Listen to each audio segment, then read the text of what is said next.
అనేటువంటి సందేశంతో సమాజంలో తెలియజేస్తున్నారు. ఈ మధ్య నేను చదివాను, మానవ సంబంధాల గురించి ఒక చిన్న వాక్యం ఒక పత్రికలో చదివాను.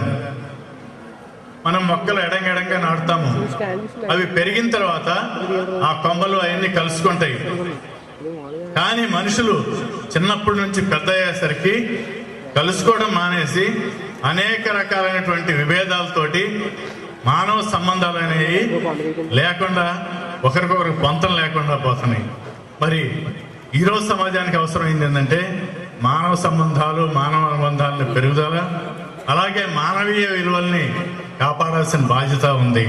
ఆ రెండు బాధ్యతలు తీసుకొని శ్రీనివాస్ గారు కేవలం ఆంధ్రదేశంలోనే కాకుండా దేశ విదేశాల్లో కూడా శాంతి మార్గాన్ని తెలియజేస్తూ మరి అన్ని చోట్ల కూడా శాంతి సందేశాన్ని ఇస్తూ ప్రపంచ శాంతికి కూడా కృషి చేస్తున్నారు.